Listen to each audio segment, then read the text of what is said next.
All right, let's get ready to dive into today's live stream. Let me make sure all my settings are good. Okay, mic is good. Perfect. Okay, we're gonna have to set that up once we start, but let's do this. Yo! What is up, guys, and welcome to part 66 of our FGO live stream series here. And today, of course, we're going to continue into Babylonia. Hopefully, very soon, we should be getting to, I think Uruk is the name of the main city where Gilgamesh is. So hopefully we can get there. I mean, I'm like positive we're going to get there, but hopefully we can get there soon. Because I'm not gonna lie, I don't remember exactly how the events, like the order of the events and how they play out in Babylonia. I remember the big events, but when it comes to the smaller ones, like for example, us meeting Medusa and Merlin, I completely forgot about how we met them and where we met them. For some reason, I thought it was inside of the city, but now it's starting to come back to me, so...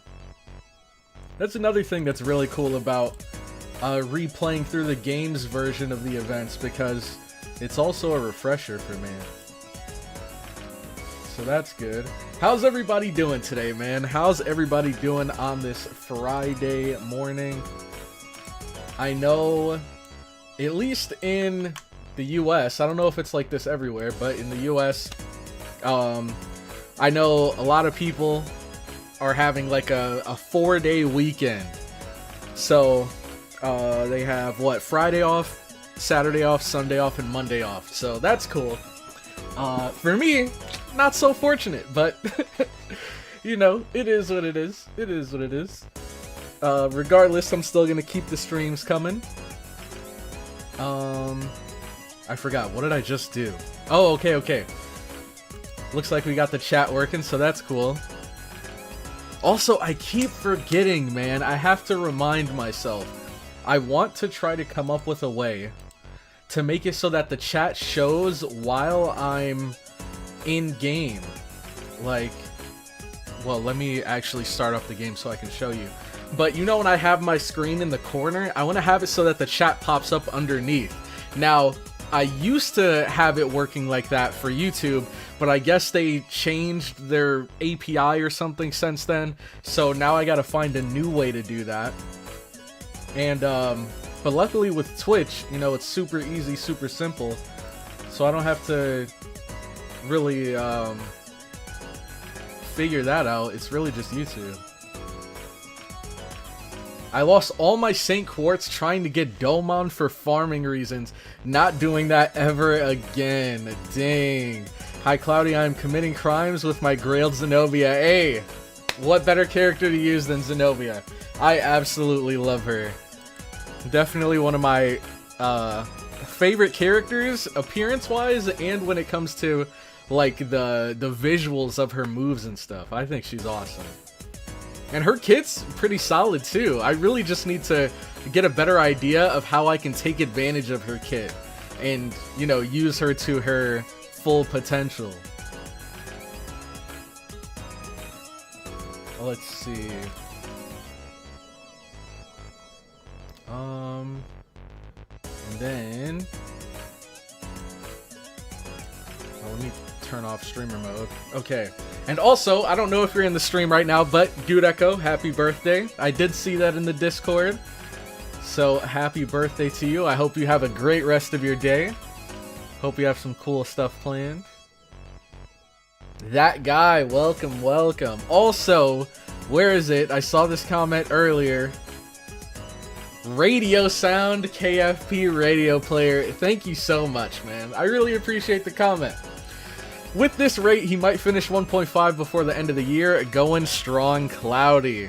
I appreciate the support, man. And I know after that kind of like sparked a conversation of people kind of guessing, you know, how long it'll take me to get to each different part. I can't speak on that. I have no idea because I don't know how long these 1.5 sections are, or Babylonia. I only know from what I've seen in the anime, but I mean, if I were to guess, bro, 24 episodes. Oh wait, hold on, I'm getting a call. I guess. Okay, I'll be right back.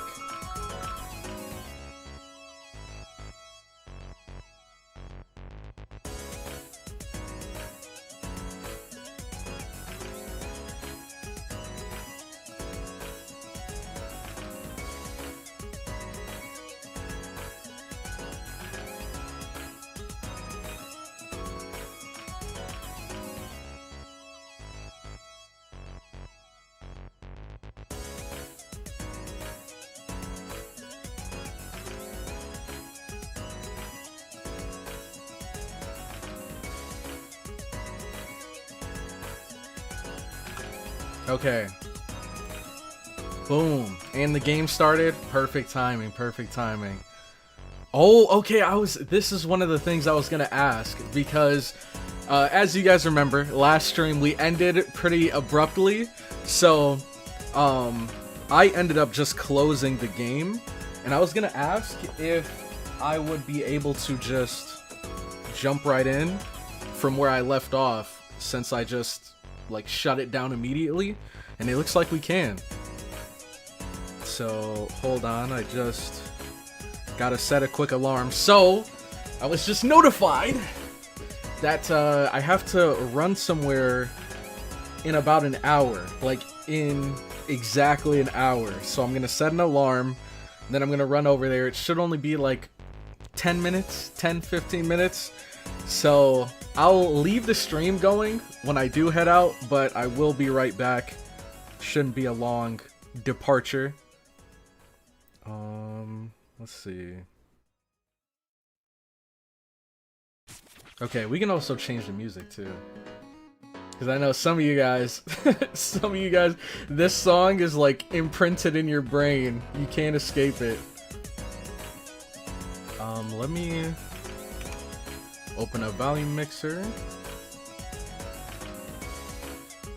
Okay. Boom. And then pause. Perfect. Stop playing in the middle of a cutscene before battle. Would you like to resume play from where you left off? Okay. See how that works out. Delay Crow back at it. You know. You already know. You already know. Let me see. Okay. Alright. Phone's about to die too. Did you know Moriarty died recently? In what way? Do you mean like the voice actor for Moriarty? Or do you mean in the books? They like killed him off? I'm not sure what that means. 'Cause Moriarty isn't a real person, right? The VA of Moriarty. Okay, okay. That is unfortunate. Dang, man. I loved his voice lines too. Oh, wow. From a heart attack. That's sad. The old one? So does Moriarty's two different forms have two different VAs? Is that what you mean by the old one?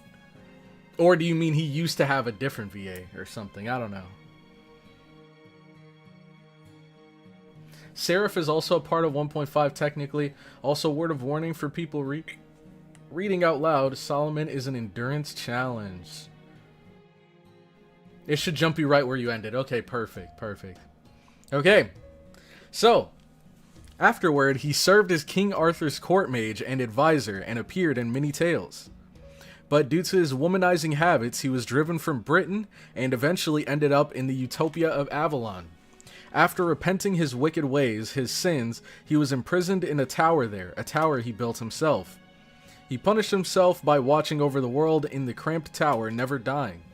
Both Avalon and the Tower Merlin is trapped inside, exist outside of time, and will only disappear when history ends. So Merlin is still alive, and no one who's alive can become a heroic spirit. I think that's what the doctor is trying to point out. That's right, Mash. Merlin is a hero who isn't counted as a heroic spirit. Though it is possible he could be summoned by some kind of irregularity like Skahawk. But in terms of combat, he's completely useless.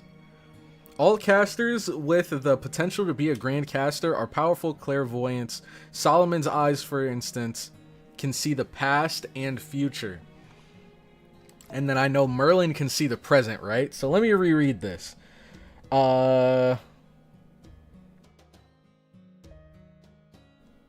In terms of combat, he's completely useless. All casters with the potential to be a grand caster are powerful clairvoyants. So when he says in terms of combat, he's completely useless, is he saying this for Merlin specifically? Or is he saying just in general, grand casters aren't known for their combat abilities, and they're more so known for their like clairvoyant abilities, or like, you know, stuff like that. There are 2 for young and old Moriarty. Okay, okay. And the Archer one is the one that passed away, you guys are saying. And he's talking about Merlin specifically. Okay, okay.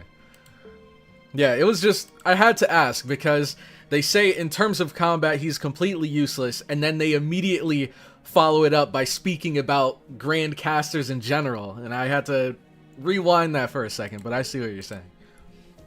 King Gilgamesh can see the future, and that scoundrel in front of you can see everything in the present. Some can see more clearly or further than others, but all possess the power as observers. But their superpower is basically magic sight, and Merlin's the worst of them. He's nothing more than a magical telescope. The only thing Merlin can do is view the entire world from the Tower of Avalon. I feel like that's still like a super powerful ability to have.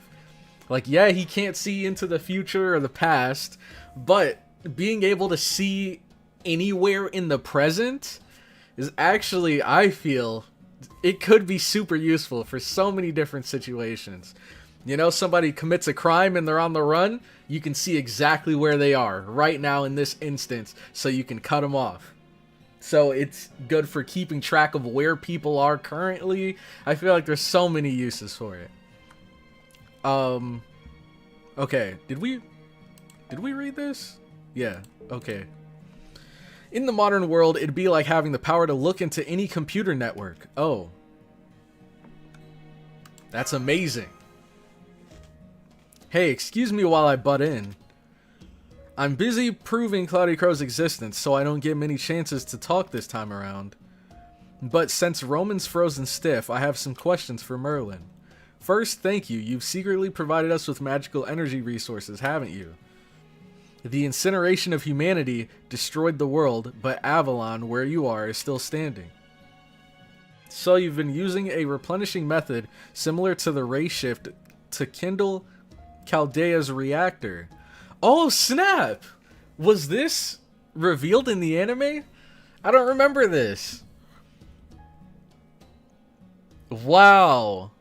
So he's been supporting Chaldea in the present to kind of like keep our power going, it seems. Or at least keep Chaldea's power going. The fire of Prometheus. You've been doing it in secret and only when we really needed it. Without the King of Mages finding out. Impressive. I was just helping out. After all, I hold the world record for being the oldest shut-in. I don't know if that's something to be proud of. I had nothing else to do, so I've just been helping Romani here and there. But it still doesn't make sense that you're a heroic spirit. You're still in Avalon, right? So how'd you become a servant? The reason and the method. Unless you tell us these two things, we can't trust you. After all, ENKIDU just attacked us. Based on the search plan Chaldea made, ENKIDU was our most trusted candidate for Navigator. But then ENKIDU turned around and betrayed us almost immediately. We certainly can't put our guard down around another newcomer who seems to be friendly. You can see why Romani's worried. I see. So that's what I get. That's what got that idiot so mad, huh? Fine, but I can't tell you the reason. I'll just tell you it has something to do with this singularity. I can, however, tell you the method. It's very simple, Da Vinci. This singularity manifested in an age that predates my appearance on Earth. In other words, my body doesn't exist here. Okay, I do remember them saying this in the anime, though. So, his body doesn't exist here in this point in time. So, which means that in this world, it could theoretically be said that I'm dead. Oh, okay. So it's kind of like a loophole. It's kind of like a loophole. Kind of like how, oh, what is it? Oh, man. I was gonna say something, but I forgot the specifics of it, and I don't want to word it wrong. I think, wasn't it said that, well, I mean, I guess it's just as simple as servants can be summoned in any point in time, whether it's the past, present, or future. Or you know what? It's kind of a loophole, just like how servants that don't exist yet can be summoned into the past, right? What? I'm trying to remember, dude. It was something along those lines.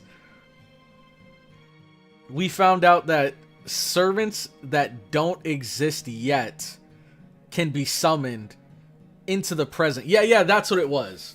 That's what it was. So just like how in Unlimited Blade Works, how they were able to summon Artoria from the past, you could theoretically summon someone from the future that hasn't become a heroic spirit yet, and that explains Emiya. Okay. I remember now. Took me a second. I used that fact to make myself a servant. Part of it was that I was called forth by a strong summoner. A strong summoner? Is there a master in this era besides Senpai? Yes, of course. He's the one who summoned me, and I now serve as his court mage. Oh, Gilgamesh. I was trying to remember who it was. On the other hand, the influence of the Grail summoned Anna. She's a rogue servant. That is, she has no master. You could summon someone like Shakespeare in the Stone Age. Are you thinking of Skahawk, as she is immortal but died in the incineration we try to present? No. I was thinking of Emiya, because the crazy plot twist in Unlimited Blade Works was the fact that there were two Shiros pretty much the entire time throughout the story. There was the current day Shiro, and then there was Archer, who was Shiro after he had become a servant. And once they revealed his identity, then that's kind of when we all figured out, oh, people from the future can be summoned into the present. Sorry, what did I miss? Nothing too much. We're really just learning about Merlin and how the heck he's able to exist here, even though he's not dead, but kinda dead, since he doesn't exist yet in the past. I actually just met her 2 days ago. I was lost in this forest and bumped into her. We got along and made a contract to support each other's goals. He's awful. He tricked me. Merlin is the embodiment of every kind of dishonesty in this world, and that is being nice about it. Stop it. You're flattering me. Yeah, Foe is not letting him out of his sight, dude. I see. I understand the general situation now. Romani, give it up. That's the real Merlin. My stomach. This situation's a mess already. And now with Merlin showing up? But we don't have time to be picky. Whether he is a scoundrel or not, there's no denying that he's one of the greatest mages. Did you manifest to work with Chaldea, Merlin? Will you fight with us to repair the singularity, stop the incineration of humanity, and save human history? Of course I will. My one joy in life is watching the present. Without it, I'll just be a lonely man staring at the garden in my tower. That's a terrifying future, so of course I'll help you. And you don't honestly think that you folks have been the only ones cheering for CloudyCrow as they got this far, do you? I've been watching your whole fight on the edge of my seat. I don't think it's fair to not let me be part of your group now, do you? Though I know I'm a threat as a caster. I'm a grand caster after all, a chosen one just like the King of Mages. Dang, wow, the more I think about it, the more confusing Merlin's situation becomes. Because we know Wait, oh my gosh. So, if he can see everything in the present, and he says he's been following us throughout our journeys, does that mean he's been seeing us while we were inside of each of these singularities? And if that's the case, then we have the present day Merlin kind of keeping his eye on us, following us through the singularities. But then we also have the Merlins within each of these singularities also being able to follow us and see what we're doing. So do you think that, you know, somehow he might be able to coordinate what he does? I don't know. I feel like that's so confusing. I feel like now we're getting into like time paradox territory. Caught the eye of a really big fish. The whole Nasuverse thing is vague as shit. Just make shit up as you go. Basically, bro. But he can only watch. True. This is like playing FromSoft. Oh, I hear that the lore in the Souls games are pretty intense.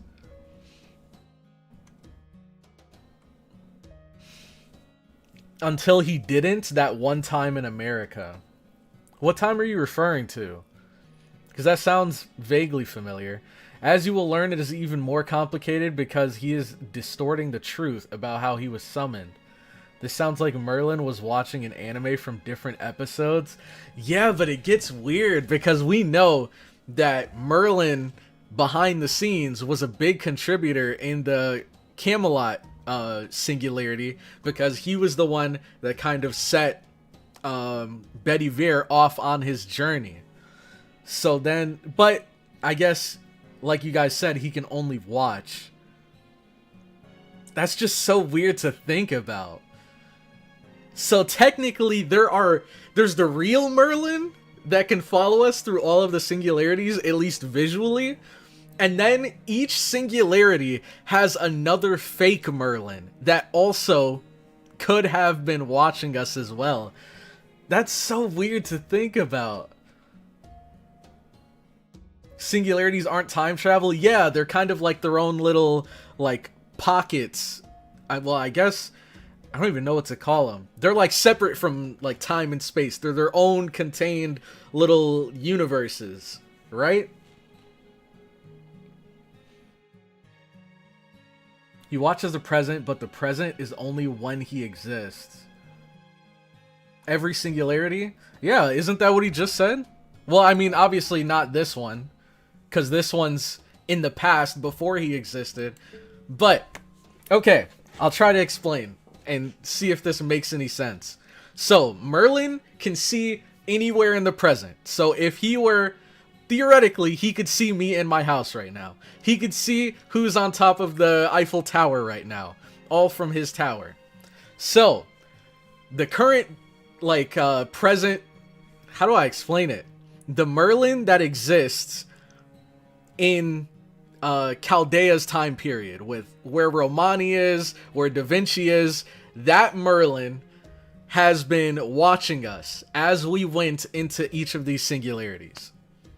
But then, whenever we enter a singularity, we have the one from Chaldea's time period watching us, but then we also have the one from within that singularity. So if we go to Orleans, I don't know if Orleans took place before or after he existed, but all of the singularities that take place after he existed, he could have been watching us in those individual singularities as well. Are you suggesting there are multiple Avalons? Yes. In the sense of, you have the real Avalon, but then, technically, wouldn't each of these singularities also have their own Avalon? Yeah, exactly. One Avalon in every universe. Do you know about Avalon? Not too much. Only from what I've learned in the anime. There's only one Avalon. So you're telling me that there's no... how do I explain it? So there's only... So is Avalon also separate from, like, time and space? It's its own contained area, I guess? Okay, that makes sense. Avalon is a pocket dimension that exists outside of the universe. Okay, okay. I see. Okay, that makes a lot more sense. Okay, okay, okay. That actually cleared up a lot. For a second, I thought that Avalon was just a kind of this like unreachable place that existed on Earth, but nobody knew where on Earth. Like, no one could really go there. It existed here, but it wasn't really reachable, I guess.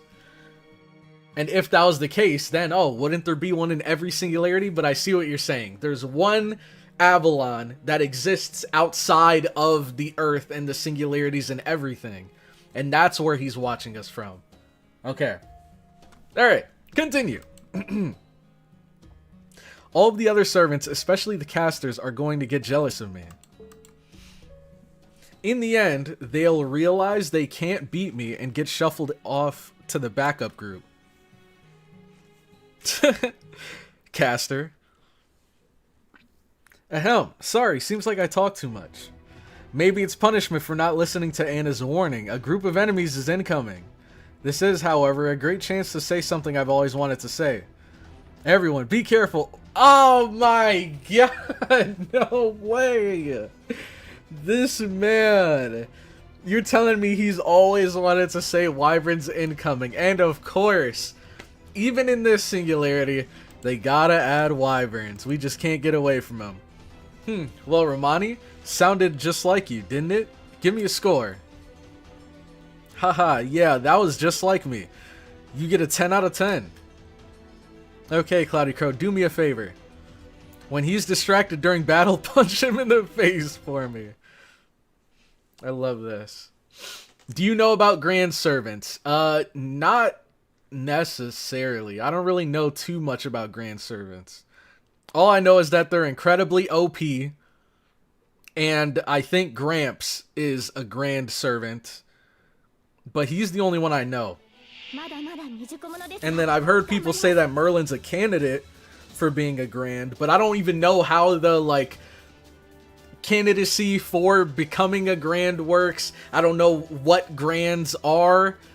I feel like that's all stuff that I'll learn later on.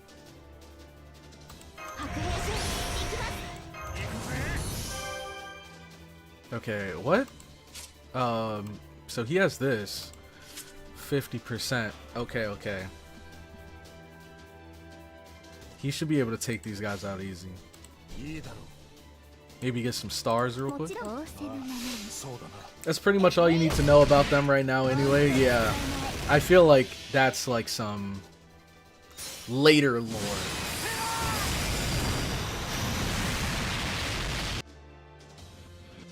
Listen to what Gilgamesh will say about Grand Servants in this singularity. Grand Servant candidacy varies by class. It'll be expanded upon, no worries, okay.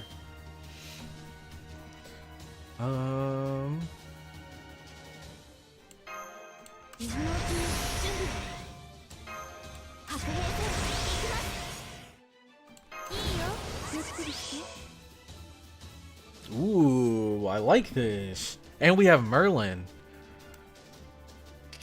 Increase attack and NP gauge for all allies. Cool. Apply invincible, increase C-star drop rate, decrease critical rate. Okay, okay. Not too bad, not too bad. Let's do this. And then I want to... Who do we have left? We have Oberon here. Okay. She should be able to kill easy. So we'll do this. And then just in case if this guy survives, then we'll rack up some stars. Oh, maybe we should do this. Try to see if we can loop or something. and get some stars. Babylonia will establish some basics for Grand Servants. I need to summon that Merlin punk, but I have no quartz. Is he up right now? Is his banner up? Okay. This round worked out pretty well, and we were able to loop. Let's go. Okay. Basmu again? What the heck is Basmu doing here?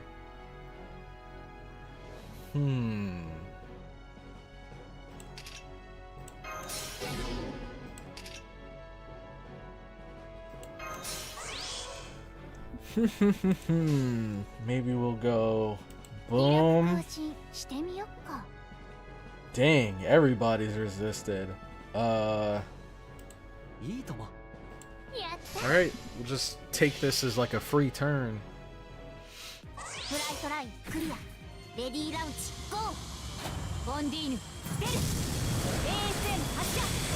With all these supports, you really need to use BG on Melusine. I've done it before. There was a stream where I've done it before. It's just, I like the flexibility of these CEs that give you NP.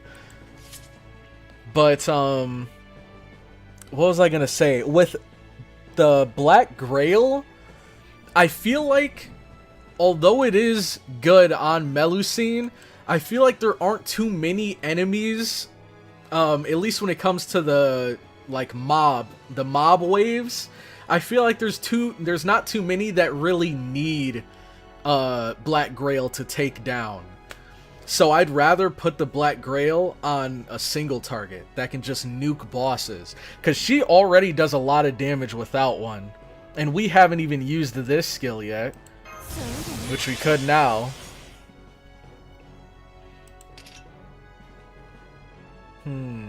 Oh, what does Merlin's NP do?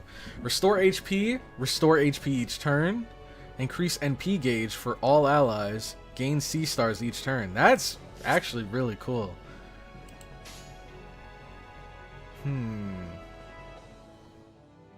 Maybe we could do this. Shoot, she doesn't have any cards right now though. That Merlin NP2 arts screams to me. There it is. Tower of Avalon. Wow, I love this animation, by the way. It actually looks a lot better than I thought it would. Did he get a NP, like, visual update or anything? Because to me, that kind of felt like it was on the same level as Castoria's NP.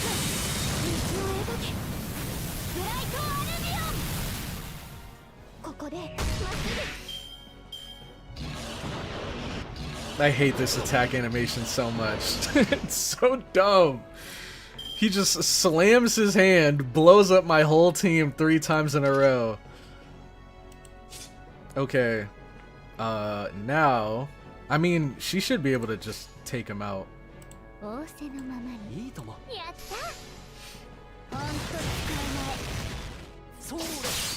Maybe? Okay. Phew.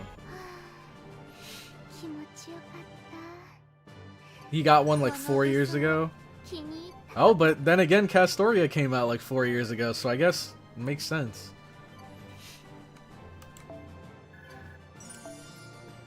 He got one during the release of the Babylonia anime. That's sick, actually. That took care of them all. Let's head to Uruk now, for real. CloudyCrow, it's your duty to explain Chaldea's mission to the King of Uruk. When you meet the king, it should become clear what you're meant to do. Oh, also Uruk will be ideal as a temporary HQ. That's what Merlin recommends, but what do you think, Master? I want to see the king ASAP. I want to set up a summoning circle. I want to see the king. Screw the summoning circle. Then it's settled. We'll go back to Uruk. But what about you, Anna? Will you come with us? I didn't sign up for this. I was told we would defeat the goddess. She's already set her sights on the other Medusa. Don't get so angry. I said I would lead you to the temple, but you understand the current circumstances, don't you? We can't enter that temple alone. For now, slow and steady wins the race. But going to a human settlement... Oh, and we know how she feels about humans. Let's go together.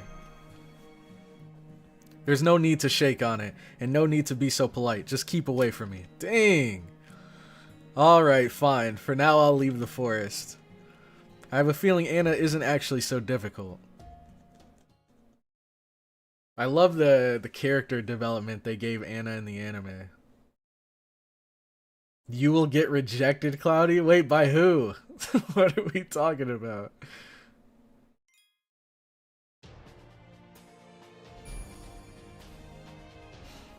Okay. Oh, yeah, we never accepted this because we closed the game. Back to school campaign. Daily bonus. Nice. Hello? Oh, that's because I clicked on the actual thing.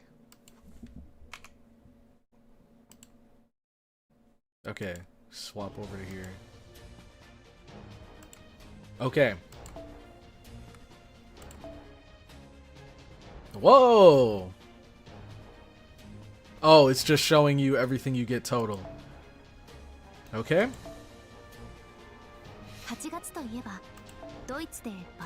Gilgamesh. Oh, okay. You're saying Gilgamesh is gonna reject me. Raise Mash Cure Light to level 30 or higher. Oh, what does this do? Okay, I can't look at it here.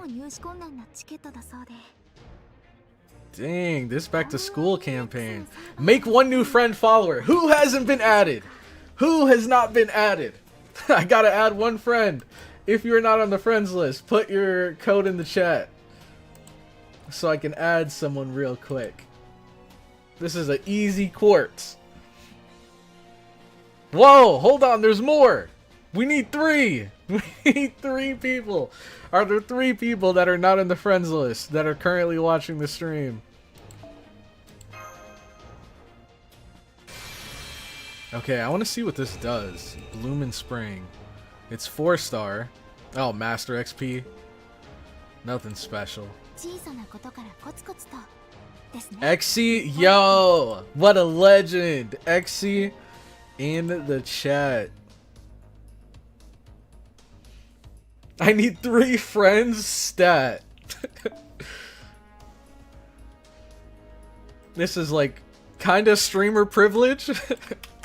But I guess most of you guys have already been added. No! Their list is full. That guy. Let's see. Okay, 1 request sent. Just like me, for real, for real. Do you still have the list? Actually, I feel like we've completed majority of them. Last I remember, I added everybody that was left on the list.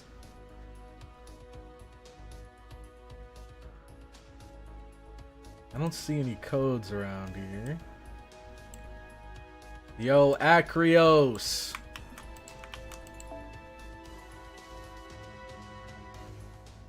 What? Oh, okay. I see what we're doing here. And now let the trolls roll in. Oh my gosh. Alright, Jeff. Thanks for the code. Let's see. Alright, shout out to you, Jeff. Exy, if you... Oh, okay, let me clear some peeps. Alright, just let me know. Just let me know. Got him. Oh my god. Alright. Let's try it.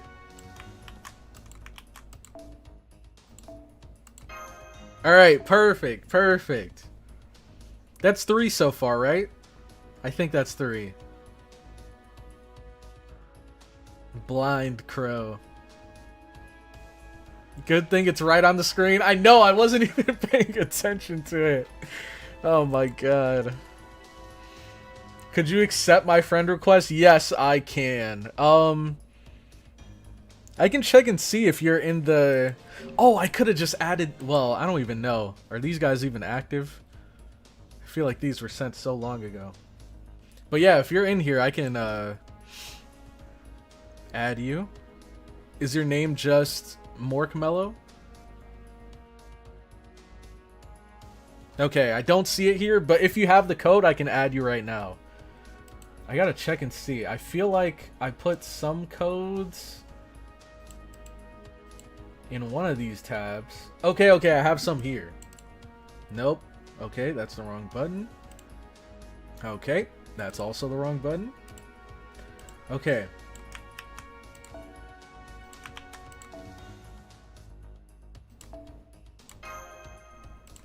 Already friends. Yeah, I think I added all of these guys already. Maximum friends. Yeah, okay. Yeah, if you have the code, feel free to put it in the chat and then I could add you, Morcamello. But, I think that's 3. Let's see. This back to school bonus is pretty cool. I was in need of some quartz.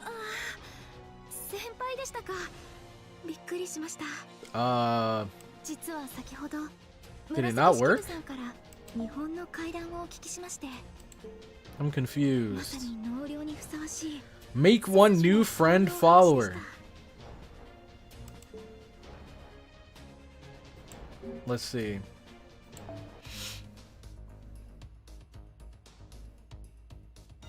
Alright, got your code, Morcamello. Already friends. Yeah, it says I already have you added. They need to add you? Maybe. They need to accept. You have to wait for accept. Well, it says right here, we started at 71 and now we're at 74. But I don't know. Maybe I could just follow some people. No, my follower list is full. You'll need to accept your friend request first. Do a daily 10 roll on friend summon. Accept a friend and not have them accept you. Okay. Wait. Oh, yeah, you're right, because I was sending requests. You're right. I added you? Alright, cool. So, I guess, how do I find people to send requests to?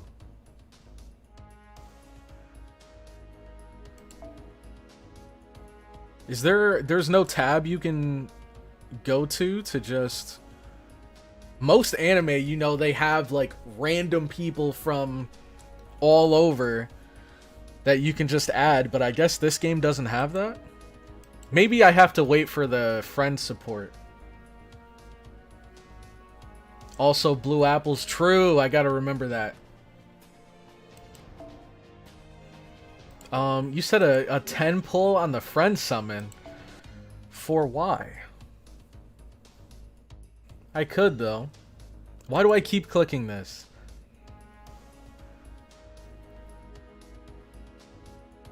Oh, I'm dumb. Oh my gosh, I'm dumb.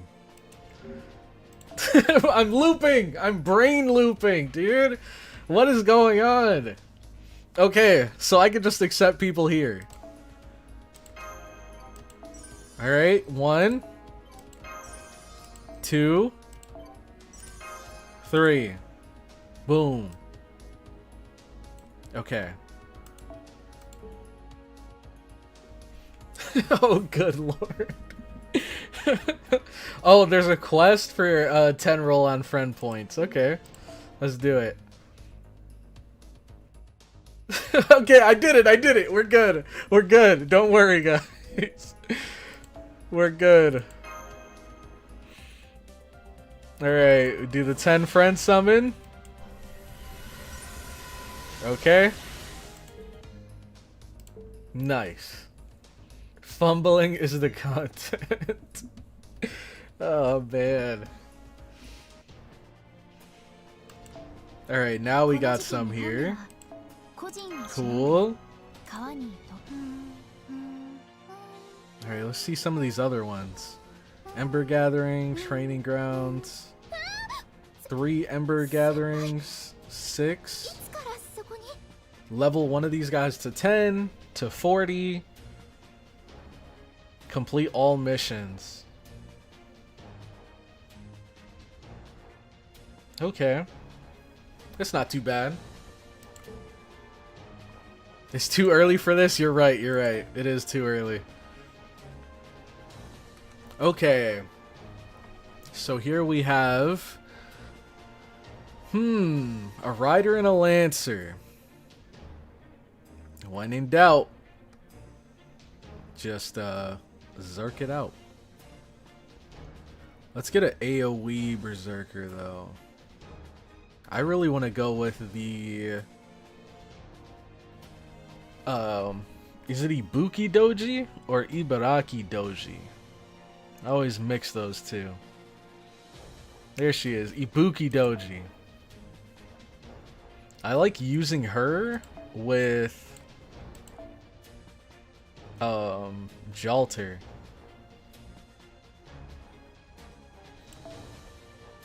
Okay.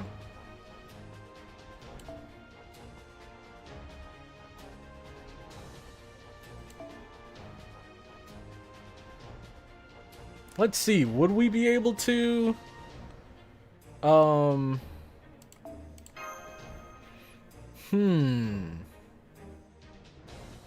Yeah. I think, well, I don't think it really matters. Either way it'd work. But just in case, we can do this. Is this guy at 3 yet? He's not even at 2! Why do I feel like he's taking so much longer for his bond to go up? Is it because the, like, the stories we've been having have been super long lately? Or is there something else going on here?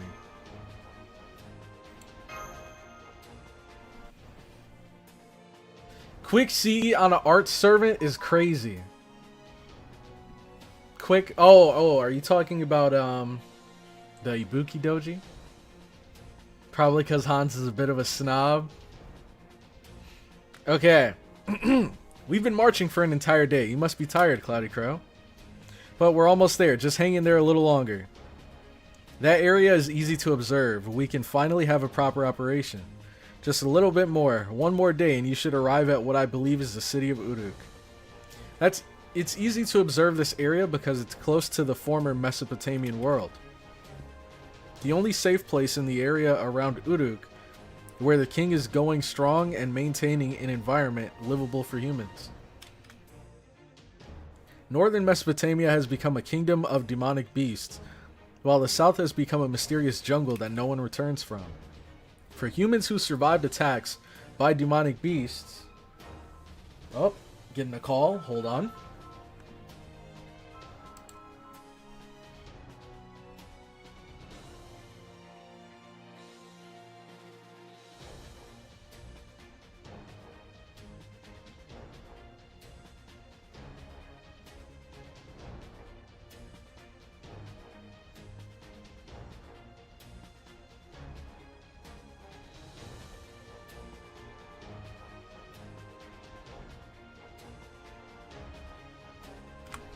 Alright. Where is it? Here? Okay. For humans who survived attacks by demonic beasts, the city of Uruk is the only refuge. Now I understand the situation here. With the rise of the Three Goddess Alliance, the Sumerian city-states have been dealt a devastating blow. Many cities have been destroyed and many people have fled to Uruk, the center of this world. The demonic beast invasion up north is the most serious issue at hand, as they're currently the major force wiping out humanity. In response, Uruk's king has dissolved the city of Babylon and hastily constructed a great fortress known as the Northern Wall of Uruk. In other words, Babylonia has turned itself into the front line for the war against demonic beasts. It's the last fort protecting the Mesopotamian world, correct? Yes, it's still unknown how the King of Mages influenced this era, but if the demonic beasts bring down Uruk, human history is finished. If the first dynasty of Sumer, the blueprint of city-states, is destroyed, there is no certainty in what will become of the human race afterwards. During the same period, Egypt's first dynasty was also flourishing, but they alone can't preserve the foundation of humanity.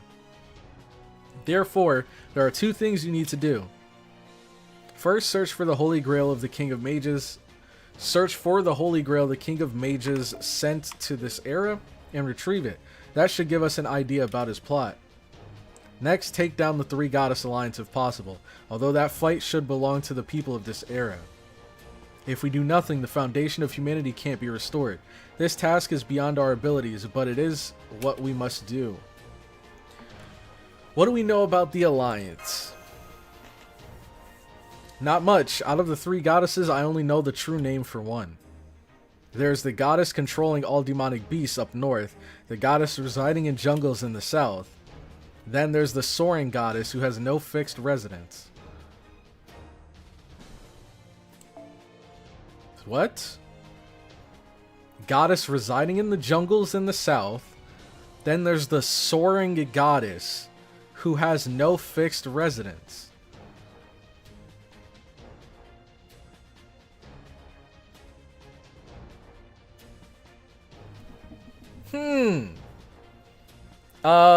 Maybe I'm misremembering. Wait, no! Ishtar is one of the goddesses, right? Crap, I don't remember the whole Ishtar and Ereshkigal distinction. Because only one of them are goddesses, right? Okay, Gorgon, Ket's, Ishtar. I remembered Gorgon and Ket's, but for some reason I thought that Ereshkigal was the third one. Yes and no. No. It's Ereshkigal. Ishtar isn't, but Ereshkigal is? Okay. Alright. So I was right in what I was thinking. It's just Merlin doesn't know what I know yet. Okay. So he thinks the third goddess is Ishtar, but the third goddess in the Alliance is actually Ereshkigal. He just doesn't know yet. Okay. But yeah, I do remember that they are like kind of connected through the whole, I forget what the process is called, but basically how they were summoned, how both of them are like goddesses that are taking over someone's body instead of them being summoned as heroic spirits. I know both of them had that same process. Okay. The biggest threat is the goddess in the north, but the soaring goddess is another problem altogether. In a way, she's the most troublesome goddess in Mesopotamia, even more so than the goddesses controlling the demonic beasts. The people of Uruk are still puzzled over what to do about her. I feel like, yeah, so here you said the Sumer ritual. They're pseudo-servants, that's what it is. That's another thing. I understand the concept of pseudo-servant, but when it comes to how it was applied for Ishtar and Ereshkigal here, I feel like that was a bit confusing in the anime. So hopefully they clear that up more in the game, because I still don't know. Ereshkigal and Ishtar look exactly the same. Oh, wait. No. Oh, man, this is really testing my memory, bro. Both of them are in the same body, right?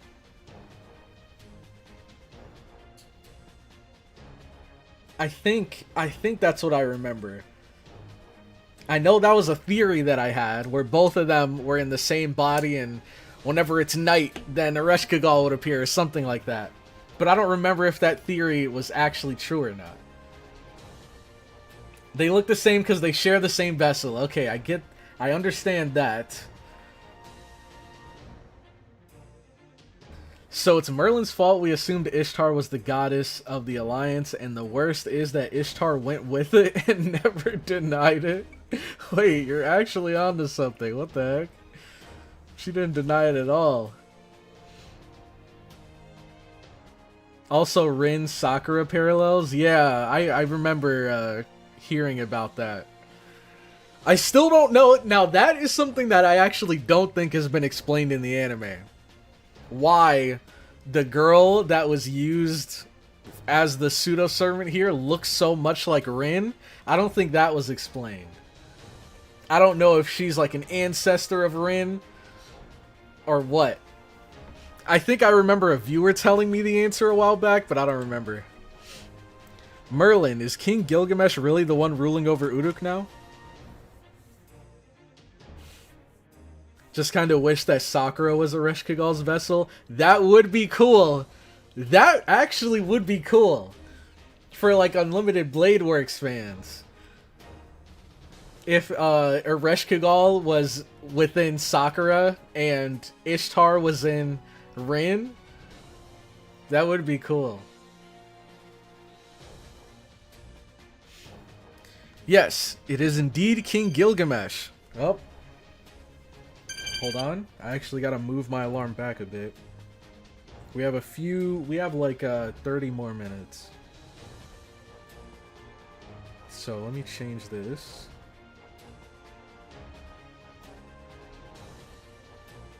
Okay.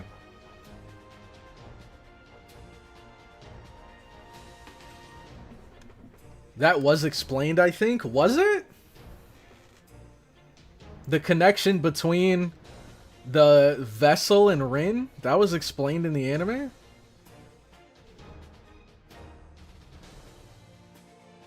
I don't know. I don't remember that.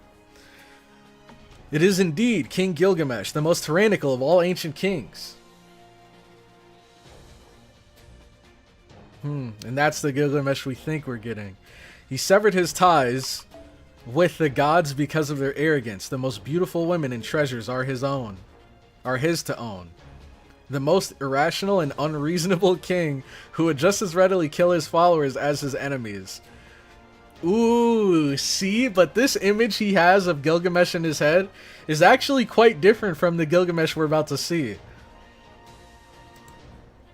Because we know this Gilgamesh actually cares a lot about his followers. The vessel is Rin from another timeline. Yeah, this is where, you know, things get a little bit messy. Because I get that it's Rin, like, I don't know. I don't know.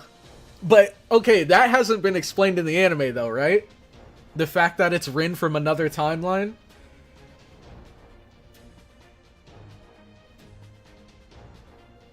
Dark hair is quite rare for goddesses. Okay. So he's just a villain? Gilgamesh, the king of heroes, the king of Uruk in ancient Mesopotamia. He is a historical figure who appeared in the Epic of Gilgamesh, mankind's oldest heroic epic, as well as other ancient Mesopotamian stories. His historical name was Bilgamesh, where Bilga means ancestor and Mesh means hero. His father was King Lugalbanda, a demigod. His mother was the goddess Ninsun. Oh, so he's like 75% god. He was a hero born of God and human, which made him a combination of the two. In his youth, he was fond of people, while also being a sage grounded in reason. But he became the complete opposite in his adolescence. He turned into an out-of-control tyrant. He gathered the land's fortune, demanded prosperity in toil from his citizens, and abandoned the gods as relics of the past. To admonish him, the gods created the being that appeared before us, Enkidu. As fate would have it, Enkidu and King Gilgamesh fought for 3 days and 3 nights in front of a temple in Uruk.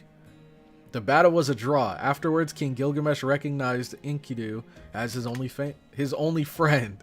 I almost said his only fan. His tyranny relaxed a bit, and he governed the country while still being feared by the citizens of Uruk.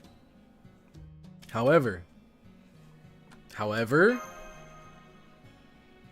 yes, King Gilgamesh matured as a king after gaining a friend, but encountered many trials. Oh, the Cedar of Lebanon story. King Gilgamesh set foot in the holy ground of the Forest of White Cedars and killed Humbaba, the demonic beast guarding it. Due to Mesopotamia's climate, the country was always in need of lumber. Bringing home quality cedar was his obligation as both a king and a hero. However, his achievement captured the attention of a wicked goddess. The goddess's curiosity drove her to desire all things unusual, beautiful, and praiseworthy. Is this Ishtar? Who was this wicked goddess, you ask? She was Inanna, Queen of Heaven, daughter of An, also known as Ishtar. There we go. And she set her sights on Gilgamesh. The world's greatest goddess confessed her love to the king of heroes. However, King Gilgamesh rejected her. Dang, so they have history. Why? Because Gilgamesh knew how coldly she treated her husband, Dumuzid. This must have been quite a shock to Ishtar, to be rejected by a man, by a mere human. Furious, Ishtar went crying to her father, who out of love for her gave her something terrible. A divine beast, powerful enough to destroy the world. Gugalana! Here we go! The Bull of Heaven. With it, Ishtar tried to destroy Uruk. The bull damaged crops, made the rivers run dry, and summoned a tempest before being defeated by Gilgamesh and Enkidu. Uruk was saved, but by killing the holy beast, Enkidu incurred the wrath of the gods, and for their sins, the gods killed Enkidu. Dang. Uruk was saved, but by killing the holy beast, Enkidu incurred the... So... Okay. It says defeated by both Gilgamesh and Enkidu. Okay. And then Enkidu was the one that was punished? Because they both... Okay. I wonder if Gilgamesh was punished in a different way. It was, after all, the gods who created Enkidu in the first place. Oh, okay. That makes sense. In modern parlance, the gods flipped Enkidu's off switch. Honestly, the Mesopotamian gods' greatest fault was being pushovers to their daughters. Between An and Enki of the Abyss, Ishtar was given a multitude of treasures. Yes, from that story alone, it's easy to see that Ishtar had a pampered upbringing. That's right, the death of his only friend Enkidu was King Gilgamesh's first real encounter with mortality. Death claimed even Enkidu, the mighty king's equal. Gilgamesh, in turn, began to wonder whether it was possible to conquer death. As a result, King Gilgamesh embarked on a quest for immortality. Here we go. So this is why Merlin mentioned in the beginning that it was impossible for Enkidu to be here. Because I believe the Gilgamesh that currently exists is the one that's come back from his quest for immortality. And that was all triggered by Enkidu's death. So if Enkidu's still alive, then, you know, doesn't make sense. And at its bottom, obtained the Herb of Rejuvenation. However, it was stolen by a snake, right? Gilgamesh returned to the surface and went to bathe. While he soaked, a snake crept in and ate the herb. Snakes eat herbs? And so, snakes gained the ability to shed their skin, and humans forever lost the chance to become immortal. No one could ever really know what effect that had on the king's state of mind. Anyways, King Gilgamesh returned to Uruk, but because of his absence, the city had nearly fallen into ruin. Dang! So basically, this is just like your dog eating your homework. Like, you can't do anything about it. It's just over.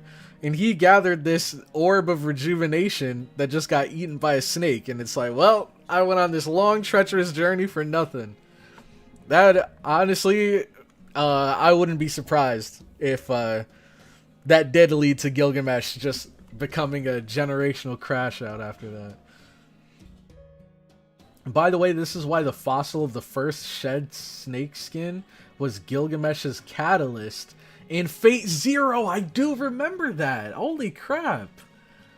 Dude, it all comes full circle. It all comes full circle. The gods couldn't interfere with humanity, so they kept Gilgamesh alive. In Fate, Gilgamesh actually went back for another herb for the treasury. That's amazing. He couldn't have it. I don't blame him. I don't blame him. Ishtar was in the form of a snake in the IRL Epic of Gilgamesh. So she was the one that ate it.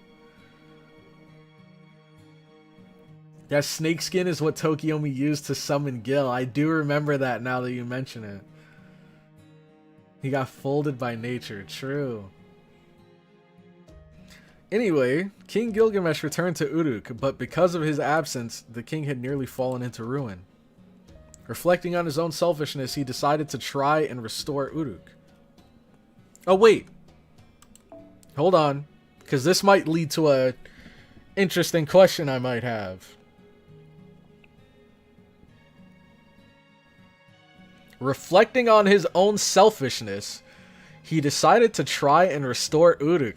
So, correct me if I'm wrong, but, like you guys said, the first shed snakeskin was what was used as a catalyst to summon Gilgamesh. But, correct me if I'm wrong, the version of Gilgamesh that was summoned was the one before he encountered the snake, right?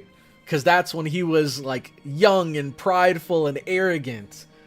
And from what it sounds like, after the whole snake situation happened, he reflected on his selfishness. He decided to try and restore Uruk, and that is what leads to the caster Gilgamesh we have with us now. Before his journey. Okay, that's interesting. Wow, that's actually really cool. So a catalyst from something that happened later in his life summoned an earlier version of him. That's cool. From then on, he never went on quests, instead focusing on his kingly duties. There you have it, the Epic of Gilgamesh in a nutshell.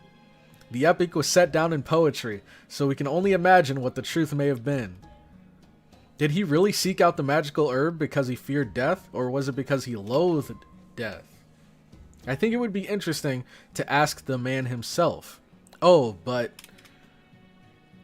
I suppose he isn't the type of person who would speak freely about his memories, unless you were his traveling companion or something. The point is, this is a man who had the guts to call a goddess as powerful, though spoiled as Ishtar, a fool, and kick her to the curb, while bragging about possessing the originals of all the noble phantasms and having the greatest advantage over any hero. True. Yeah, that was probably the craziest realization that I had about Gilgamesh, was the fact that he has noble phantasms in his treasury. So whenever he uses his noble phantasm, when the portals open and those weapons come out, you know, some of, if not all of those weapons could be noble phantasms that he's throwing at you. The only thing that'd make it cooler is if he could actually use the abilities of those noble phantasms. Then he'd be crazy OP. Holy crap. But instead, you just kind of get smacked with the weapons. Their abilities don't necessarily impact you. I wonder how that would play out. And I think if they were to add that to him in-game, then he'd have to have a noble phantasm that has like a random chance of like triggering different effects or something. He can, he just chooses not to. He can, but why would he? I mean, because it's cool. I'm sure he has some weapons in there that have some like insane power. He could try, learn, and master most of them, but he doesn't give a shit. He can. He thinks he doesn't need to. That makes sense. Yeah, and like you said earlier, why would he? Yeah, I could understand if it's one of those situations where he doesn't feel like he needs the power of those noble phantasms to get the job done. That's what the weak to Enuma Elish trait means.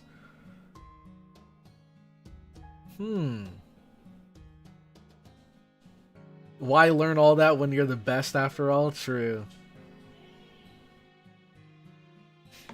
He does have a few he likes to use normally, like his Ancient Babylonia jet. The Sword of Ea is broken. Yeah, from what I've seen, it is pretty broken. Also, the chains, not Gilgamesh, Enkidu's chains. Those, okay, are Enkidu's chains one of the treasures that Gilgamesh has in his treasury that he can summon and use at any moment? Or is that a part of his like innate skill set? Like, can he just summon those with magic from his own abilities rather than grabbing them from his treasury? Why master an assault rifle if you have a wall of missiles at all times? Good point. You're not wrong. Enkidu's chains are a separate noble phantasm. Okay, so yeah, that would be a good example of like one of the few that he actually does use. Because I remember him using that on Heracles. But yeah, I'm sure there's other noble phantasms that are at least close to as powerful as those chains, right? Because I know the cool thing about Enkidu's chains is that they were like strong enough to restrain a god or a demigod or something like that. So there's got to be some other noble phantasms that have similar levels of power out there. But like you said, you know, Ea is pretty broken. Why would he need them? While bragging about possessing the originals of all the noble phantasms. Okay, read that. Gilgamesh, the king of heroes, is an extremely arrogant, cold-blooded tyrant. Remember that. Yes, and that is the legend of Gilgamesh, king of heroes. Was it useful, senpai? And what am I supposed to do? It looks like you don't want to go, CloudyCrow. I can understand that. After all, I'm trembling with fear too. And it's a town in 2600 BC, right? There's a cold-blooded king in a violent world where might makes right. I'm sure culture shock is inevitable. So you should mentally prepare yourself, yep. Excuse me, we've got trouble. Demonic beasts that have stayed from the pack are heading our way. Are you still going to talk? If so, I can handle them alone. No, we'll go. Thank you for pointing them out, Miss Anna. No need to use Miss, but I'd appreciate some extra hands. Okay. More divinity, more stronger. So basically the gods get chained and they struggle the most. Dang. Those chains really are OP. Enkidu's chains is separate from his Gate of Babylon. It's the oldest noble phantasm in the Nasuverse. It's the star of creation that created the universe. Wait, what is? Ea? Is that what you're talking about? The Sword of Ea? Is that the oldest noble phantasm? Or are you talking about something else? Whenever a person has divinity, it becomes stronger. His gates count as the origin of human wisdom. So even if he didn't have the item in life, or it existed after his death, it would be in his gates. So you're telling me that Gilgamesh theoretically could summon Rule Breaker. Is that what I'm hearing? Gilgamesh could summon Rule Breaker. That is... Bro, what the heck? This man. Who can stop him, bro? I know there's definitely characters that can, but like, there's definitely not a lot. I don't think, at least when it comes to servants, tell me if I'm right or wrong. When it comes to servants, you can count the number of servants that can beat Gilgamesh on two hands. That's my guess. There can't be more than 10 servants that can actually take him down, right? Excluding, like, Grands. He is the rules. Yes, as long as it has a connection with humanity.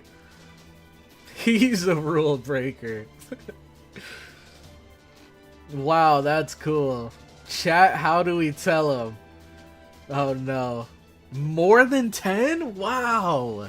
More than 10. That is actually super interesting. There are a lot. Gilgamesh is a mega jobber. Don't you have him in your profile picture? What do you mean he's a jobber? Oh my god. Alright, let's do this.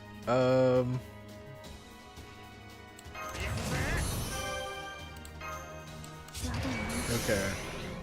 Oh shoot, he actually won't be able to take these guys out.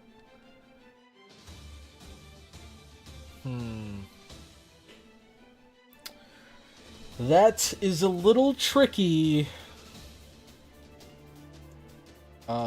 Yeah, it might take a couple turns to get through this then. I mean, maybe he can do 26. I think he's gonna cut it close. My guess is that he's gonna do about like 18, 19. Maybe like on the border of 20k. That's my guess, but we'll see. Let's try this, maybe. Does this last 3 turns? It does. Okay. Shoot! I don't think we're gonna kill them all, though. So we won't have it for the last turn. Whatever. Let's just do this. You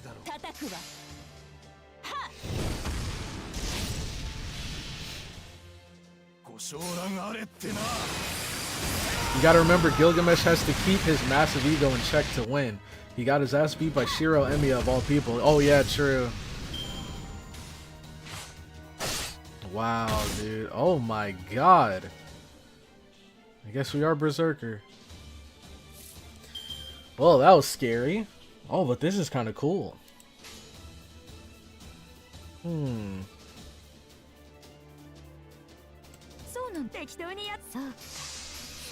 Reminder that overpowered nonsense like Draco are servants. Oh.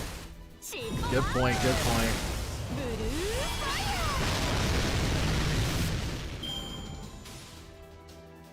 Dang. Would it really be a wash? If Draco were to fight Gilgamesh, it'd really be that one-sided?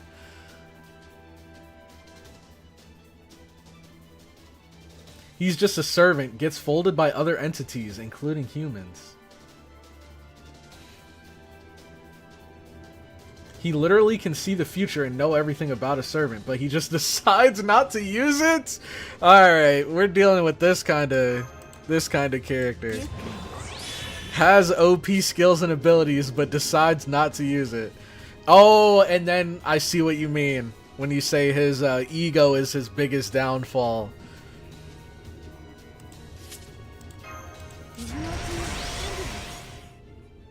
Okay, let's use this. Then we can use this.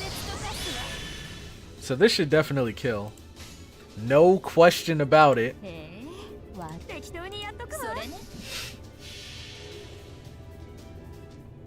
His NP, Shaq, Nakaba, Imuru can auto-win him stuff, but he jobs because he doesn't think it's worth it. Oh yeah, I forgot about beasts. Yeah. Beasts are like, relative to grands, right? I should have excluded those too. Oh yeah, okay. And Draco's a beast as well. So would there still be more than 10 if we remove beasts? Dang. But, I mean, like you guys said, his ego, that's his biggest downfall, so I guess the answer is yes. Okay. Let's swap. And he's a berserker too. GG.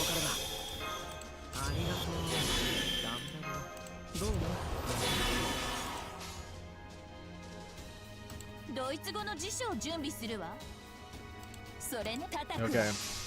Yo, Matthias with the 5 gifted memberships. Absolute legend. Let's see. Were there any lucky winners? Did you get a gift? Did you evade? Let me know in the chat. If you got a membership, make sure to post the evade emote.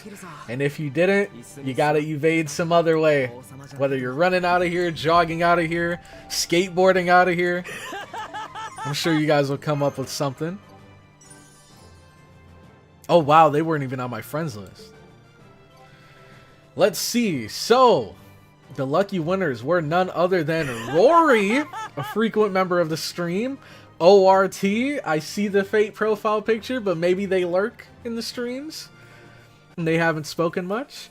We have Exy, who was actually here earlier in the stream, and they're still here. I can see them in the chat now. Congratulations. And then we have Kyuki, Kazuhi, and we have Nero is goated.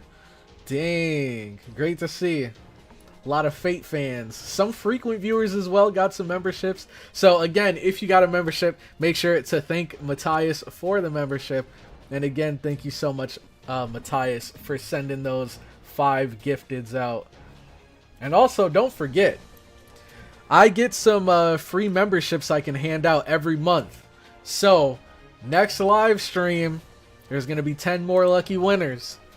Will you be one of them? Guess we'll just have to wait and see. Oh, yep, I already see it. There's people canoeing out of here. There's people flying a plane out of here, skiing out of here. Someone's in a race car? I've never seen that one yet. ORT is frothing at the mouth. Didn't know. No way ORT is a viewer. ORT? Who's ORT? Are they, what, another content creator, maybe? Let's see. I think I can check and see if they have a channel. Oh, no, I can't. Not just from the chat. Oh, wait, no, I can. ORT. Oh. Is what is ORT from something else? You don't want to know? No, don't look. Don't worry about it. Don't worry about ORT yet. Do not look him up. Why? Wait, now I want to. Hold on. Wait, what? What am I...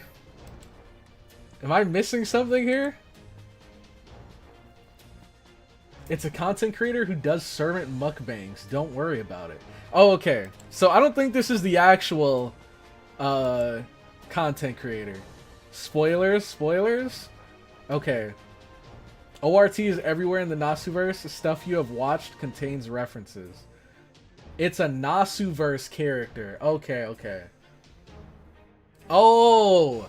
You were saying not to look up, like, ORT on Google. Okay, okay. I thought you were saying not to look up their channel.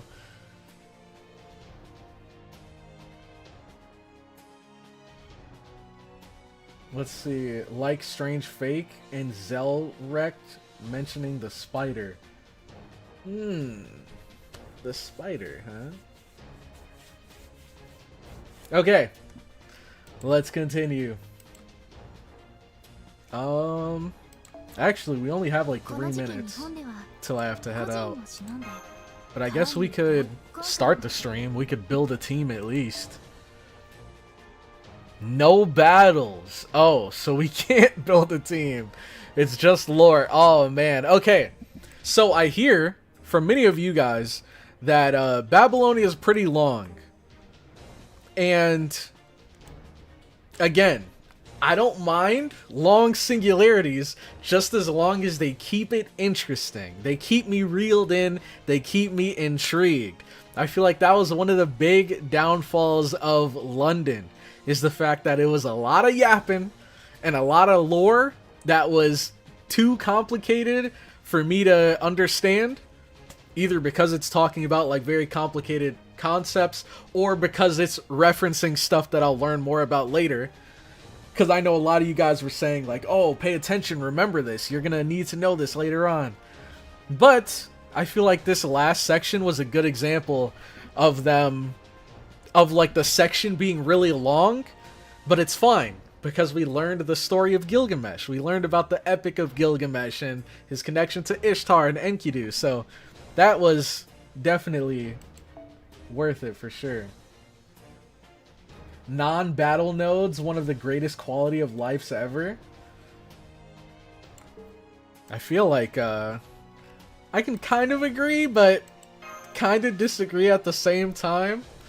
Because, you know, sometimes it's kind of nice to, you know, take a break from just reading constantly and just do a quick battle. And usually the, like, no battle sections, at least from my experience, are like the longer story sections.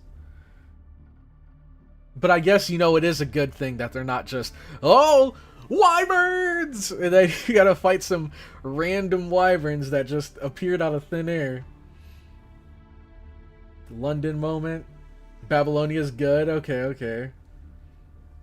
Lore so high concept, it just does not make sense sometimes. Yeah, like, I'm not gonna lie, I don't remember a single thing that came out of Mephistopheles' mouth. When it comes to him and Paracelsus, I don't remember anything that came out of their mouth. I'm just gonna be completely honest. All I remember is that their nicknames are like M and P. That's all I know. Let's see. Okay, so I think we're just going to pause the stream right here. Again, if you guys are not here earlier, I do have to head somewhere real quick. It'll be like 10 minutes and then I'll be right back. So instead of ending the stream and then booting it back up, I think I'm just gonna pause the stream here and then I'll have some music playing and then I'll be back in about 10 minutes from now. Let's see.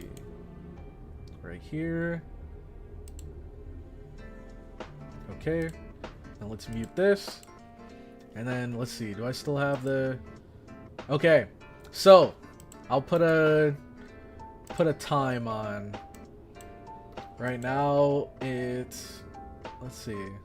Let's do like 12:35, 12:40. I'll be back in around that time. So I'll see you guys then, and then we can continue with some Babylonia.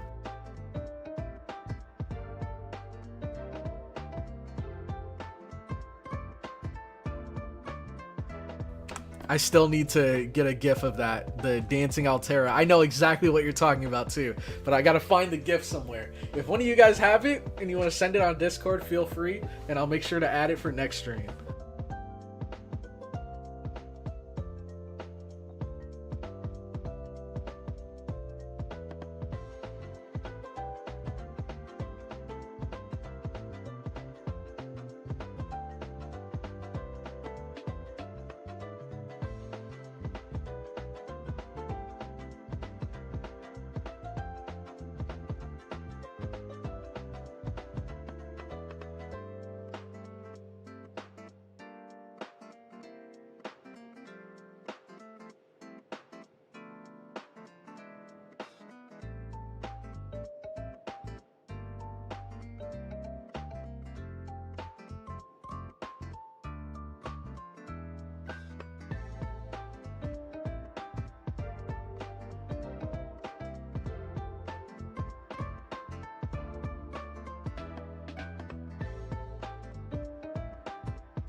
Alright, sorry, I'm back. Just give me a minute.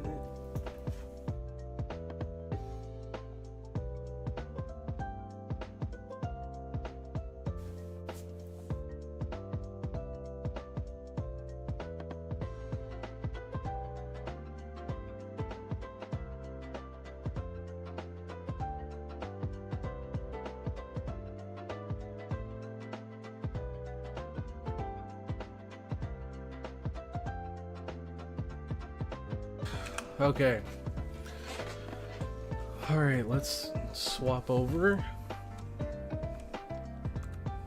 Let's see. Oh, there goes my mouse again. Okay. Oh my gosh.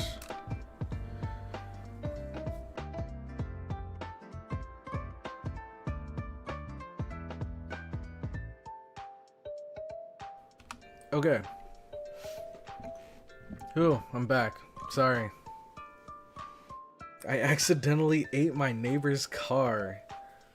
Welcome to Fightless Nodes, the new standard in FGL writing. I'm down for it, man. I'm down for it. Opinion on Mega Howlucha design. I think it looks so sick. Kets approved. Opinions on Mega Howlucha. I love the color scheme. I think it looks amazing. Yo, Poppin'. Glad you can make it to the stream, my friend. Were you waiting here? were you waiting here for me to come back, or did you just pop in? No pun intended.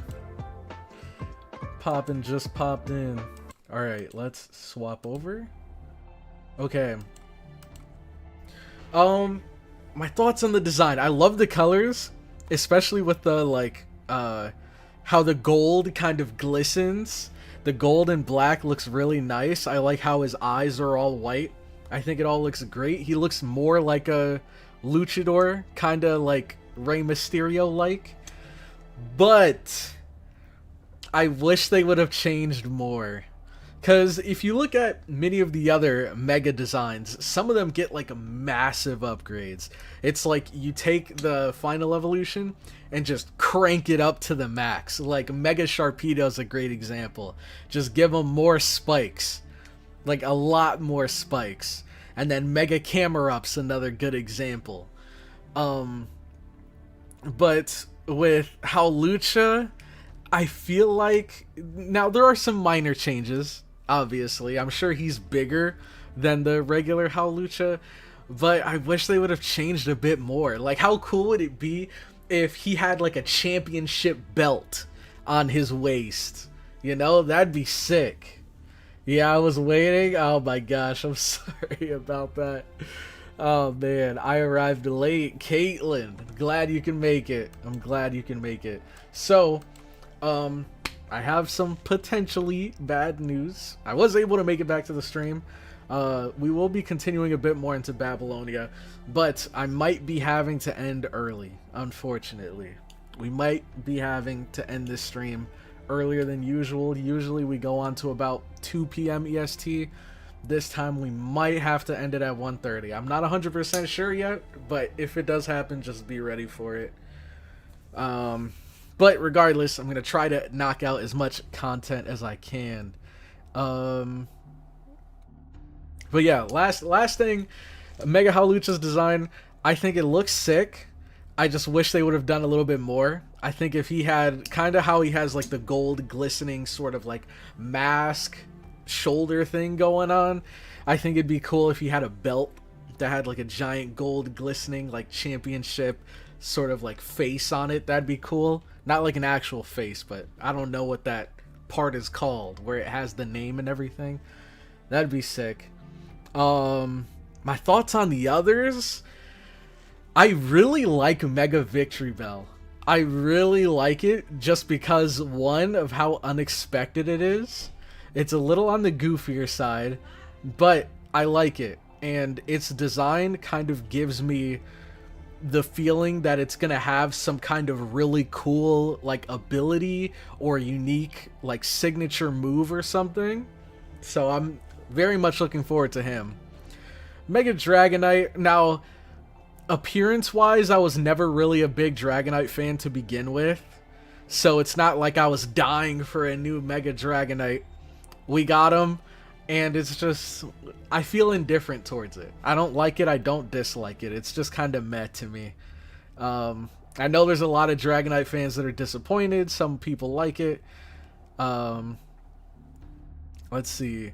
Mega Sableye just got a bigger rock, that's it. I agree. I think Mega Sableye is also pretty disappointing for the same reason. They just gave him a bigger rock. And then I think his eyes are like red instead of white or something like that. But yeah, he's another one that could have done with like getting more of an upgrade. Like maybe instead of because I think his rock's kind of diamond shaped. Instead of that, if he had like a different shaped rock, like maybe it's like a kind of like a diamond shape, how it's like circular, but it's like just a bunch of sides, like 10 sides around it, or 12 sides. I don't know.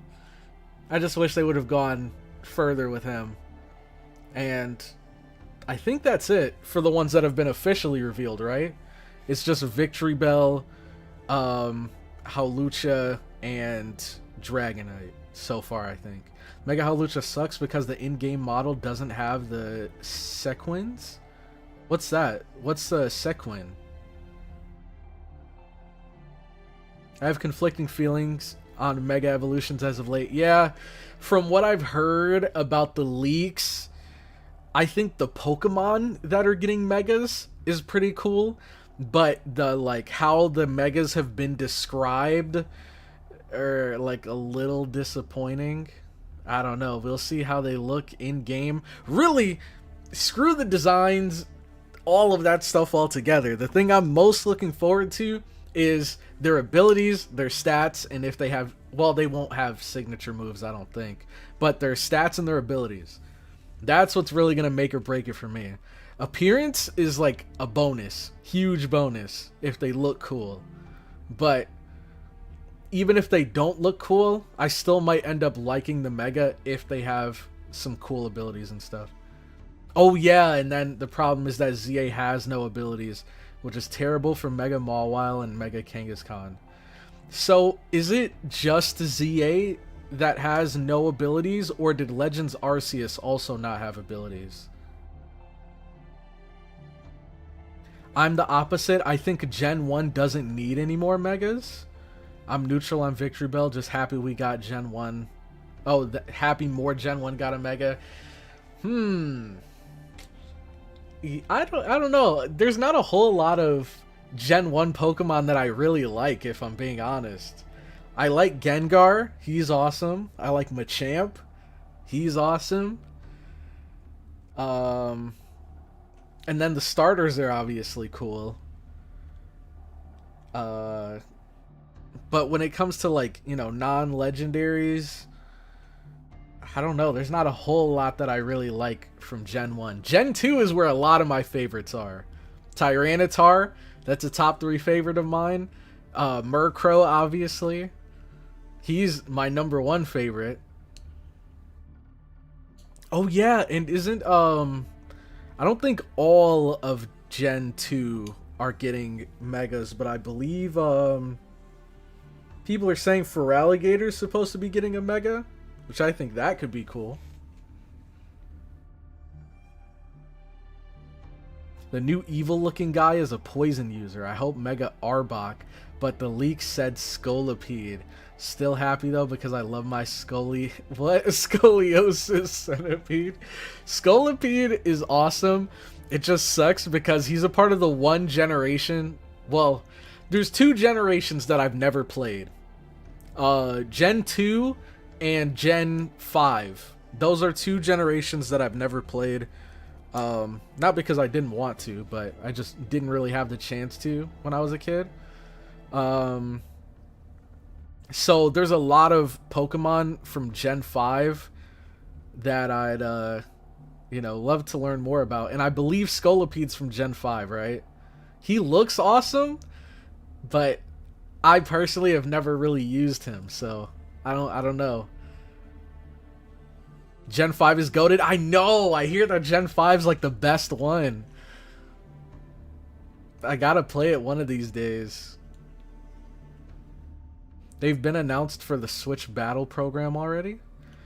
I like Victory Bell because it's lore accurate to the Mega Pokemon are all in constant pain. Did you also hear that, like, I'm just gonna call it a myth, how, like, all of the Megas are designed to either look like an X or a Y? Have you guys heard about that theory, that myth? I want Mega Volcarona. That would be fire. Mega Volcarona would be insane, bro. Volcarona is another one of my favorites. A Mega for them would be insane. I also hear that Gen 2 is a good one. The first Pokemon game I ever played was Gen 3. And I played through it like 3 times. Well, twice. I played through all of Ruby, and then I played through all of Emerald. So I'm very familiar with the Gen 3 mods.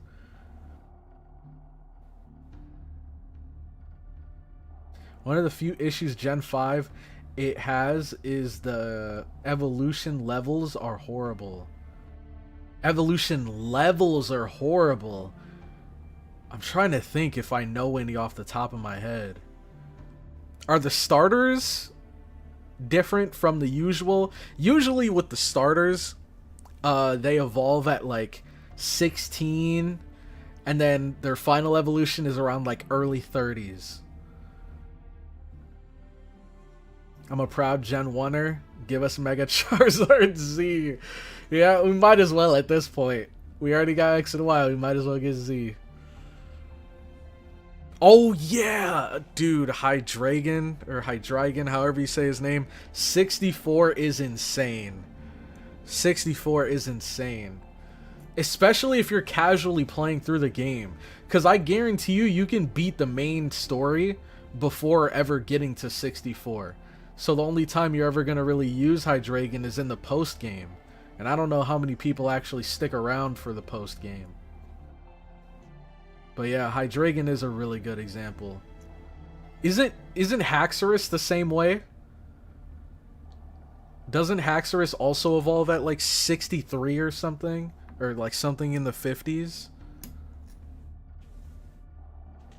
Oh yeah, and Volcarona as well. Volcarona is infamous because he only has one evolution. You just have the Larvesta and Volcarona. There's no 3 stage, so you're just stuck with a Larvesta until like, yeah, level 50, 60. And then you get the GOAT. Mega Charizard, but Maniacal and Zeevil. I'd love to see that. Oh, I see what you're saying. I see what you're saying. I can't watch start of your stream. Time zone matters. I'm on housework job 2 hours ago. I hope I can start watching your streams earlier. Yeah, I know. It's rough, man. I try, but obviously, you know, we all have different time zones. So there's some people where like I start at a good time because they just like have me up on another monitor at work or something. And then there's some people where they can't really watch the streams because it's like midnight where they are. Haxorus is around 50, 48 for Haxorus. It's even worse because you get Dino around... Oh yeah! That's terrible. You get him around the 8th badge, and if your Pokemon is high level, you get less XP. Oh my gosh, that sounds miserable. So you don't get him until the end of the game, and then once you do get him, you still have a long way to go of leveling to actually get to Hydreigon. Oh man, that's miserable. Larvesta's so bad that in Black 2, White 2, there's a Volcarona static encounter. Oh, that's cool. That's a cool way of getting around it. They just give it to you as a static encounter so you don't have to level them up. That's amazing. My time zone has the worst timing. A lot of Pokemon in Gen 5 randomly evolve in the 50s. The Braviary Mandibear... Really? Wait, Braviary and Mandibuzz? They also... Okay. Alright, let me get back to the game. Because I'm getting a little sidetracked with Pokemon. But this is interesting to know.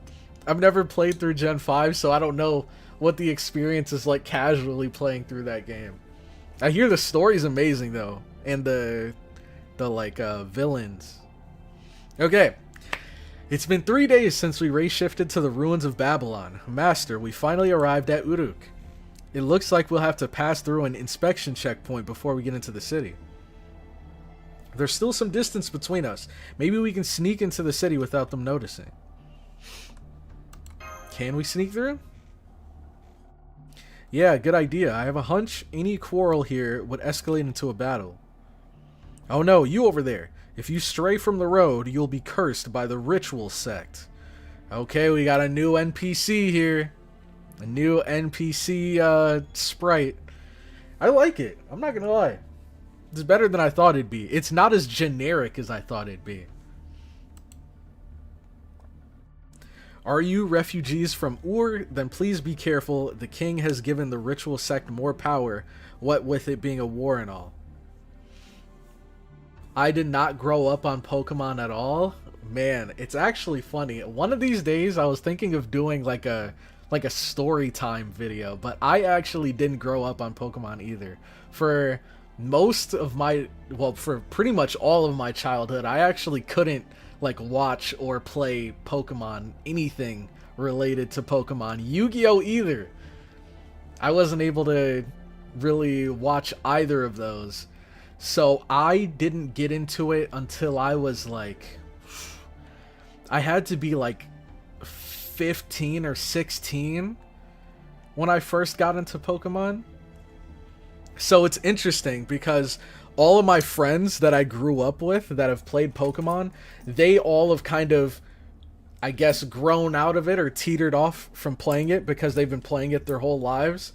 But since I got into it later on, I think that's a big reason why I'm like so big into it now. But let's continue. Let's see. Are you refugees from Ur? Then please be careful. The king has given the ritual sect more power, what with it being a war and all. Uruk is surrounded by a ritual warding the demonic beasts, but it seems to have some effects on humans as well. Oh, okay. Thank you for the warning. I've never seen you before. Which city are you from? Oh, they're refugees from Girsu. As for myself, I engage in business with ritual sect's permission, as you can see. I'd like to evacuate them into Uruk. Are there any procedures I need to follow? That's the sigil of Lady Siduri. You may pass. As for reception of refugees, Nutra's shop in the West Market should be good today. I wonder what Siduri's sprite is going to look like. We just received word that the storage space on the second floor is opening up for refugees. Daily necessities can be picked up at each gate. You can register as a temporary citizen at Rana's brothel. Please go there if you're planning to stay for more than 2 weeks. You must be tired from your long trip. Get some rest first. Welcome to the city of Uruk. We are fighting to survive, and we spare no efforts if it's for the cause. Okay, thank you very much. What's going on? And why isn't my mouse working? I gotta get a new mouse. It's weird. The battery's not dead, but for some reason the mouse just stops moving. Hold on. I can't turn a blind eye on your fellow traveler. You in the black hood. Yes, you. Stop. Oh, Medusa. Master, Miss Anna has a blade under her robe. What is it? I'm impressed you managed to walk all the way here with your small build. Here, these are just leftovers, but please take them with you. I love the music change and everything, and then it ended up being nothing. That's so cool. They're candies my daughter gave me as an afternoon snack. Wait, this happened in the anime too, didn't it? But, it'd be a great help if you would accept them. You see, these are a little too sweet for me. Anna, why don't you just take them? I can hear the background music too, but I guess it's a little quiet. Should I raise it? Let me see.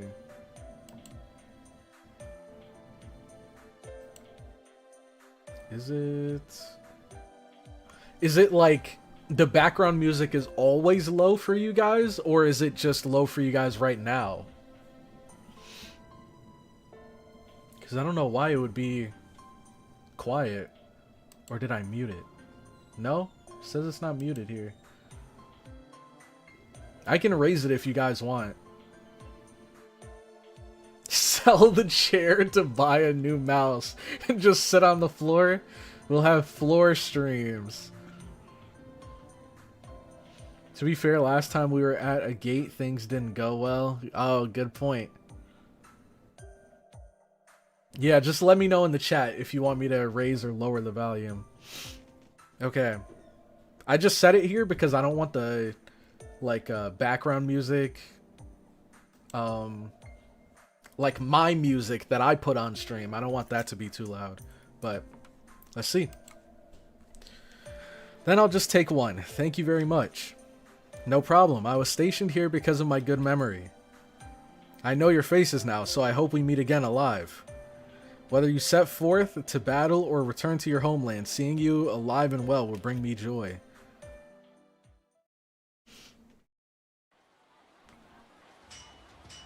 Try hot tub. New arrivals, tons of autumn ale in stock. Oh, they're already trying to sink their fangs into us. The newest from Dumuzid Brewery. Dumuzid. Wasn't this the name of Ishtar's husband? This brewery is like a reference to him, I think. Our ale is favored even by the king. Now's your chance to enjoy its supreme frothiness. Now's your chance. Exchanges over here. Check out our limited time silver exchange package. Right now, you get 5 fish silver for 1 sheep silver and 3 turtle silver for 1 wheat silver. If you're gonna eat at our place, I'll toss in a free roasted chicken leg. Bring your own containers. Folks, the West District is seeking personnel to carry clay.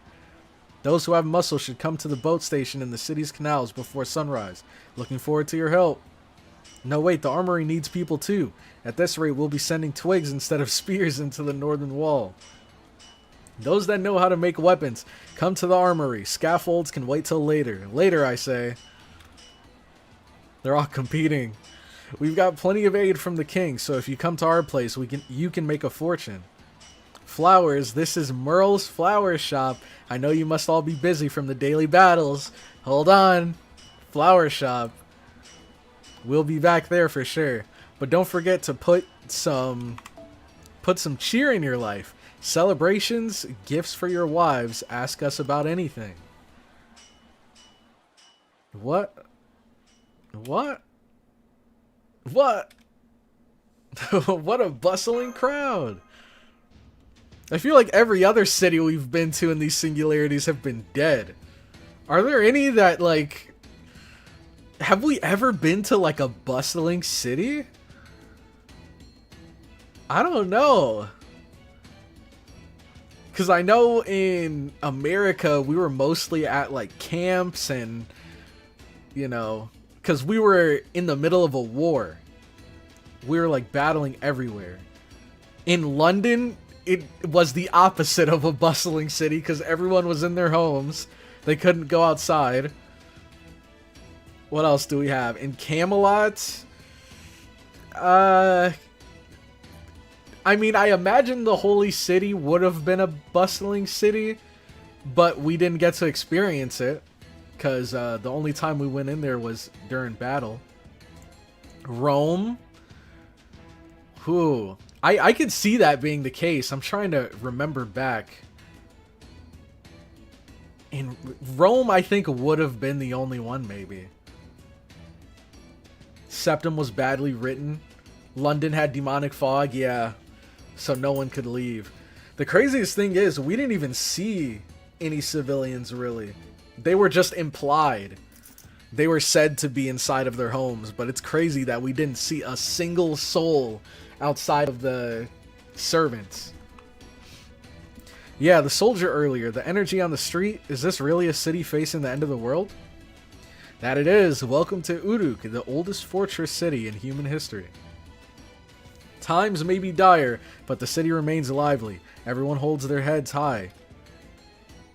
Smoke from the smithies rises everywhere, and the ringing of their hammers echoes day and night. Yes, everyone is nervous, and they're in a hurry, but they haven't forgotten to smile. Despair has no place in this city. It is bustling with will to fight and the will to survive. That's not all. Unbelievable! What an efficient cityscape. Look at that map there. Each district is clearly separated by role, and transportation is perfectly linked. Military production, construction, commerce life, it's redesigned to provide for all those things. How is this an ancient city? This is a fighting city, so perfect that it would even work today.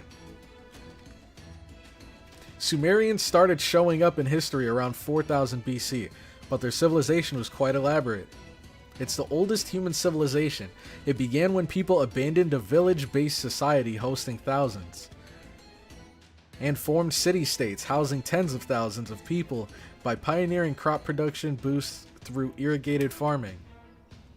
Of course, with a country that big, the invention of writing and the implementation of higher education in schools was only a matter of time. Though they were not blessed with lumber, the fertile lands sandwiched by the two great rivers created quality mud, which the Sumerians needed to make clay. That in turn was used to build many fortresses. Honestly, I'd rather have that. I think I'd rather have a clay house over a wooden house. But I'd imagine these clay houses probably took way longer to make. That is Mesopotamia, the land of mud, clay, wheat, and sheep. Oh, actually, how would this... Well, I mean, clearly these buildings have withstood the test of time. Maybe not all the way to present day, but you know, they've gone on to survive like hundreds of years, maybe even thousands. I was gonna say, what would it be like in the rain? Would the house just like melt on top of you or something? Obviously not, but that's the like first thought that popped in my head. You need farmers. It reminds me of the video of history of the Empire of the World. You need farmers, people to make tools, people to gather materials. Then you need people to regulate commerce. Yep. Gotta form a society, an economy, all that stuff. FGO does a much better job making things feel less empty now. That's cool. I actually really enjoyed that dialogue of everybody being like, hey, come over here. No, you wouldn't come over here. That was pretty cool. Now, Dr. Roman, you called the city quite barbaric. Do you have anything to say? I don't. I'm sorry for underestimating it. I assumed it was just a city-state dependent on trade. Good, then we'll save a tour of the city for later. Let's head over to the ziggurat. The ziggurat? A shrine and altar for the Mesopotamians. I believe that giant trapezoidal structure over there is it. Oh, yeah. Yeah, nice to zoom in there.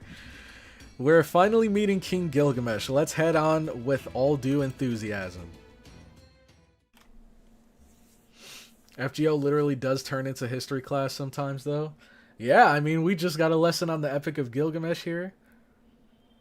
And I'm sure there's many other times where they've told us, like, little bits and pieces of lore. Like, another good example would be Septum. They kind of did a bit of a deep dive into Nero. Well, not a deep dive, but a dive into Nero's backstory. What is this? No quests. Then why did it unlock? Celestial Hill. Gilgamesh's Calamity. And we have a... Oh, I do remember in the anime we battled him right away too. So I know we're fighting Gilgamesh here. Let's bring... You know what? Let's keep it canon. Let's bring Anna. Oh, shoot. I wish I could see what her Noble Phantasm does. But I can't for guest servants. Maybe someone has her as an actual servant? Maybe, potentially? I doubt it, but let's see. It's not looking like it.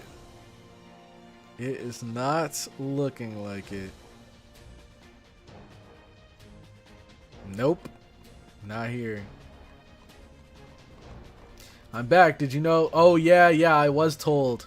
Also, were you... Hold on. Let me check and make sure.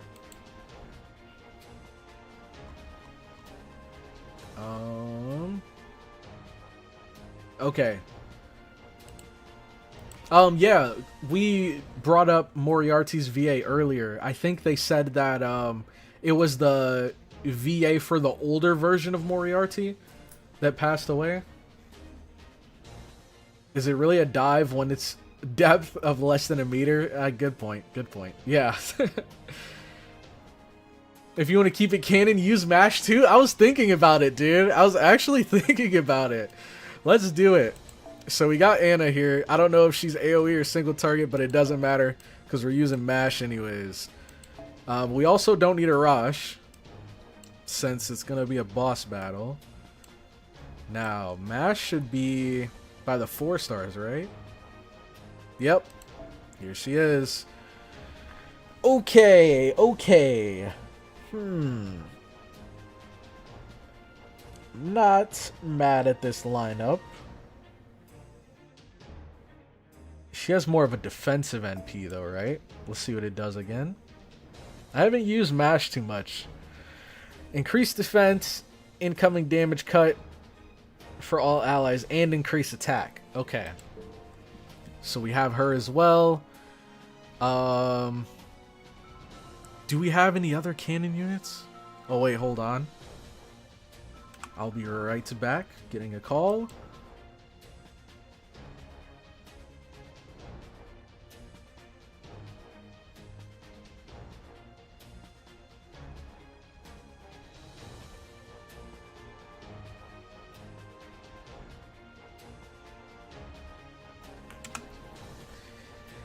Dang. Bad news, ladies and gentlemen. Bad news. That time I mentioned earlier, where I might have to end stream earlier, it is that time. So we will have to save this for next stream. I will take a screenshot, though. Let me take a screenshot so that I remember coming into this that we want to use MASH and Medusa Lily. But I know. I hate these streams where I have to either cut it early or like stop in the middle. But it is what it is. So I will be ending stream here. Hope you guys have a great rest of your day. I will see you on Tuesday. And do not forget, if you have not already, make sure to go into the Discord and make sure you do the September 2025 friends list check-in, because Tuesday is D-Day. The Purge is back. We will be removing anybody that's on the friends list that hasn't checked in. So again, that is on the Discord. If you're not in the Discord, the link to that is in the description. You just head over there, go to the mobile chat room, and then you go to threads and you'll see September 2025. So make sure to check in so that you don't get removed. But that's pretty much it. So hope you guys have a great rest of your day, and I will catch you all in the next one.